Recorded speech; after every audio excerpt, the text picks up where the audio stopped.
it's me. I just thought I'd do a quick update today.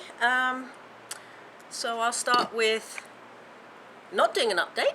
I will do the IPSY and... Oh man, I forgot I was going to do that. Damn. Anyway, I'll do IPSY and BirchBox first, and then I'm going to do an update of my breasts because I had a little thing that happened yesterday, and I'm back on antibiotics. Well, actually it happened last week. Anyway, we'll do IPSY first. So let's see what we have here. It was heavy. I wish IPSY would give like a little thingy like BirchBox does. What is this? It is called... I don't know what it's called. It's either CLATE or CIATE. It's called Paint Pot. It's called Ciate or Clate or something. London. Spinning Teacup. Spinning Teacup. What? I don't know what it is. Let's see. It might be nail varnish. In which case... It is nail varnish. I'm not going to paint... Yeah, it is nail varnish. Oh, I love the smell of nail varnish. Anyway, it's a nice lavender colour. I might put that on as a base for this blue. Which is the blue Miracle Gel from Sally Hansen, and it's number 669. Let's get digital. Oh, new nail varnish, and that will go in the thingy that's on the wall that Wade still hasn't put up. I've only had it for like, oh, I don't know, 2 months. Nail varnish thingy-majiggy. All right, what's this? No Tug waterproof eyeliner, gel eyeliner. Oh, I do like my eyeliners, but I've got my Kat Von D one that I like, that I never wear. But I did like it because it was a liquid one. I had another one, but I've forgotten what it is. So I won't use it. Oh, this is a little tiny thing. Wait. Gel? How's this gel?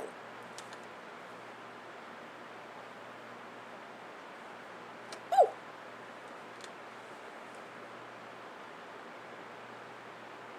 You see, I'm so good at this. I'm gonna do it really fast. And really badly. Ah! Oh! I'm not a beauty guru. Leave me alone.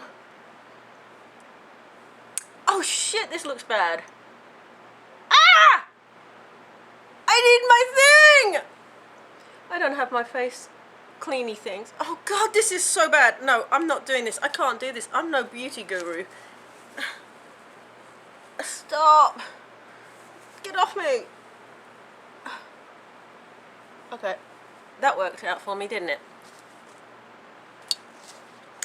Eyeliner for people who know how to use it. Okay, argan oil, nourishing argan oil of Morocco, deep hydrating, conditioning treatment. What's it for?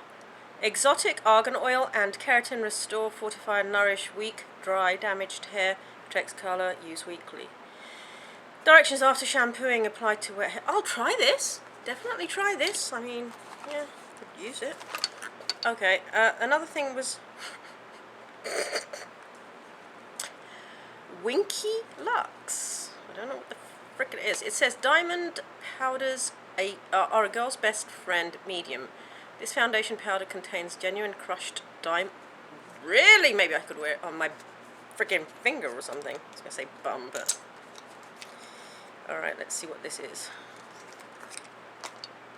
Ooh, Winky Lux diamond powder. Ooh, look, look.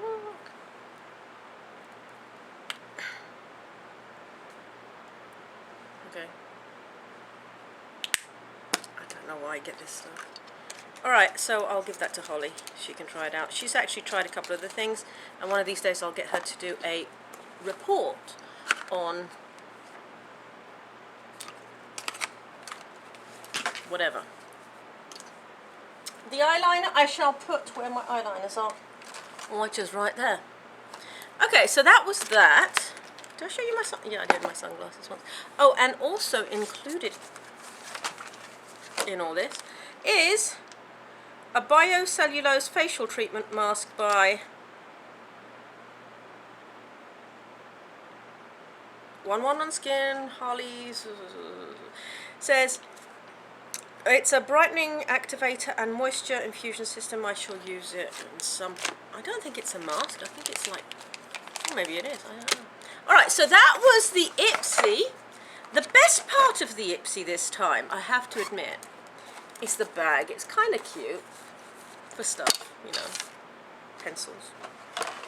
Alright, then we have the box from BirchBox. Right, we have Vasanti Brighten Up. I think I've had this before. Exfoliating cleanser enriched with papaya, microcrystals and aloe. I think I've had this before. And this is $34 for the full size. I'm going to use that, definitely. What the hell is this? It's broken! Mana Kadar Cosmetics Daydream Palette, full size palette. $25. What is this? It's a pearl eye shadow. Comes as well, it's broken. So that will come in handy. Next, we have the Oribe. I think I've had this before as well. Gold Lust Transformative Mask. $65 for a full-size one of these. The treatment packed with healing botanical extracts reverses damage and rejuvenates tired and dry hair. It says we've added in this healing shampoo and conditioner duo that rejuvenates. Where's the shampoo? Oh, yeah, I think I've had something like this before. This shampoo is going to last me for my fringe, maybe. Okay, we've got the Marcel Hydra C 24H Energizing Hydrating Gel. Full size one is $25. It's green tea, cucumber extracts, and vitamin C and E. It's a moisturizer which nourishes the skin while guarding against pollutants. So, okay, I'll use that one. I'm not going to use the freaking face thing. Ah! And last but not least, we have this.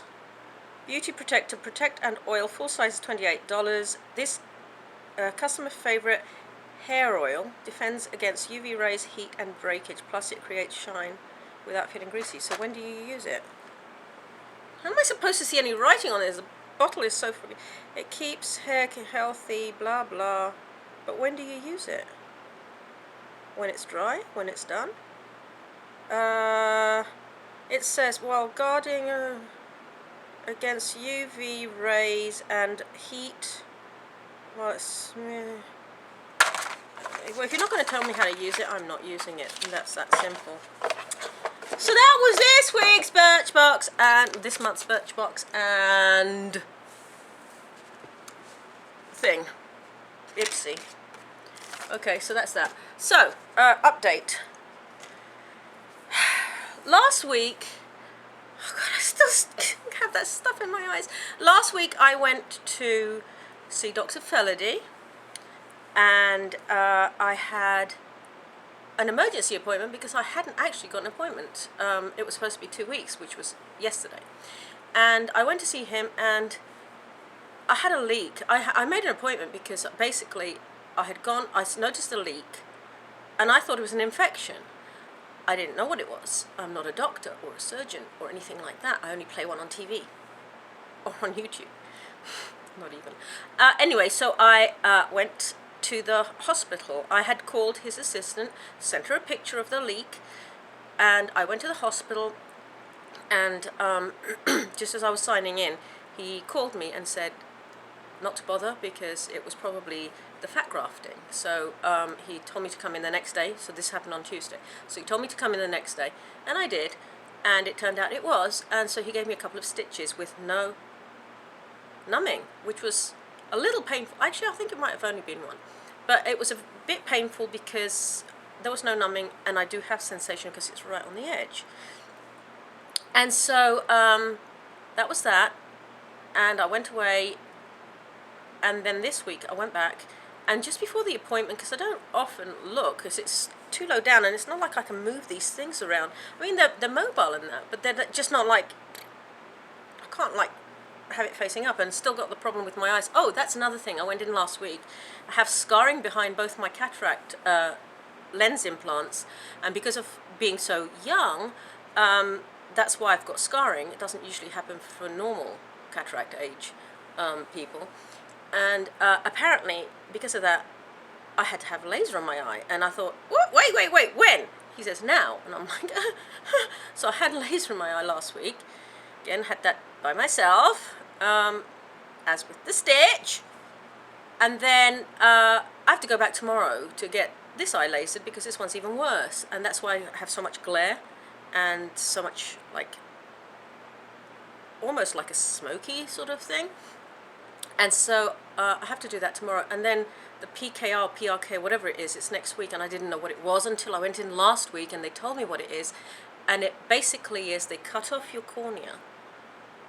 Then they do the whatever it is with the PKR or whatever, with the laser. And then they put a Band-Aid on each eye. And they do them both at the same time. So for about 10 days, 8 to 10 days, you have to go back every 4 days to have the Band-Aid replaced. And then you also can't see. Literally have to have people guiding you everywhere because you cannot see for that period of time. So that was kind of scary. I mean, I don't trust LASIK, so why would I trust this? The thing that gets me is that if my eyes being so young have caused me to get scarring behind my implanted lens, what's to say I'm not going to get scarring on my cornea and then have to end up needing corneal transplants or just go blind? So I'm really scared to do this now. And we're going to talk, Wade's actually coming with me tomorrow, and we're going to talk to him about it tomorrow. I just don't know that I want to risk it anymore. I mean, so anyway, back to the breast. I went in yesterday, and I noticed that the left, in the middle, it was peeling. I thought it was the fake gluey stuff that they put on, but apparently it was my skin just coming off. And yesterday was the first time I'd noticed it, because I don't actually look at them much. Or any at all. I don't look at them, and if I'm looking in the mirror, because of my eyes being so bad, I don't generally see it. I don't bother with my glasses because I just cannot be asked. So I went in and he said, oh, that looks like your skin's very, very thinned out. So he brings a mirror, and of course I'd forgotten to wear my glasses because I'm just so used to not wearing them and being very short-sighted. Well, not as short-sighted as I used to be, but so he comes in with the mirror and he says, look, and it was very, very pink in the middle, and he says that's very thin skin and it looks like the fat's trying to get out, and he said it's probably best that we deal with it now rather than waiting a couple of days. And he had a term for it, Saturday something rather. It's I don't know, basically meaning that if we waited it could be like Saturday night and it could suddenly burst and then we'd have an emergency whatever. So he opened it up, he numbed me up. He opened it up. Actually, he asked me if I could feel when he was cutting, and I said, yes, I can actually feel that. So he numbed me up. And then he stuck his finger in the side. He was poking around, and he said that the alloderm, which is holding the implant and supporting the pocket, there's something wrong with it. It's been compromised or something, and it might have been the fat trying to get out, or some reaction to the fat, or something. It's fat from my own body. And so he starts to stitch it up, and he kept numbing areas because I could feel the stitches, and then he'd ask, and then I'd be like white knuckling it, and then he'd put some more numbing, and then he'd go further, and then I'd white knuckle it again, and eventually I got to the point where I was like, just do it. And it was so many stitches in the end. And I was sitting there, he'd asked me if I wanted someone to come and sit with me and hold my hand, and it was only Billy, and he was out in the car. And I thought, he's not going to want to watch him putting his finger inside my breast and stitching and pulling and tugging because there was a knot in the cord and stuff, and squeezing, trying to get, I don't know. Anyway, it was horrible, and I was thinking, all the time I'm sitting there, I'm thinking, you know what? There are people in worse situations. There are people who have to have chemotherapy. There are people who have to have radiation. There are people who years ago had to have a lot of stuff done without numbing. This is just a breast, and you know, it'll be fine and all this. But anyway, on the way home, after he was done, he put in so many stitches on the inside and on the outside, and then put this stuff on. And after he was done, we were driving home, and it was so overwhelming. was a big baby and I cried, and I thought, this isn't fair. I mean, okay, I got lucky. I got so lucky. But it's still, it's hard. And you know, the last couple of things that I've been doing them by myself, and it's really hard. Because we don't expect it to be going like this. We expect it to be getting to the point where it's almost done. And it's hard, it's frustrating, and sometimes it just gets too much. And I just thought it would be over by now. But, you know, I don't know, it just feels fucking pathetic to be whining about it when it's just reconstruction instead of having to deal with the cancer now. But I'm so sick of the pain. So last night I was trying to deal with it with Tylenol, and I've dealt with it today with Tylenol. But it's like having had the whole freaking thing. Well, it is. I had the whole freaking thing open and closed again. And it gets frustrating, and I can totally understand why women go ahead and just say, just take them out. Because at times like yesterday, it gets to where I want to say, just take them out. Because I'm sick of being in pain. I can't sleep on my sides again. The liposuction site, where he took the fat from my breasts, they've developed hard knots, so it hurts anyway. And I'm whining and complaining, and I'm sick of it. I just want this part to be over. And I'm lucky that I get to have this part to be over. I understand that.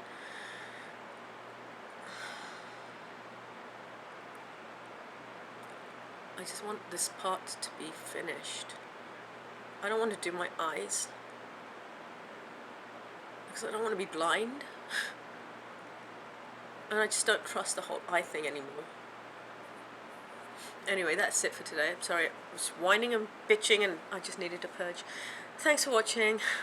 Please, if you know anybody who's going through reconstruction and who's had a good reconstruction, I mean, this is not a bad one. I haven't rejected the breast yet.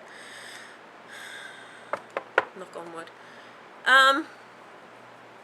You know, connect them to me, or if you want, pass the story. But I mean, I feel like I should show.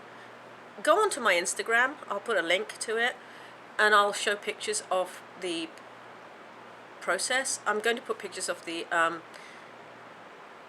tissue expander, because that was horrible, and I haven't put that up because I didn't want to put people off, other women going through this off, because it was really horrendous. But you know what? At the end of the day, it's starting to look better, even if it's not fixing. This one, the right one, looks much better. I mean, it almost looks normal, except for the fact it doesn't have a nipple on it. And that will be coming at some point. But anyway, thanks for watching. Thumbs up, blah blah. Share this with somebody else going through this journey. And maybe next time I'll do a cheerful one. Thanks for watching. Bye.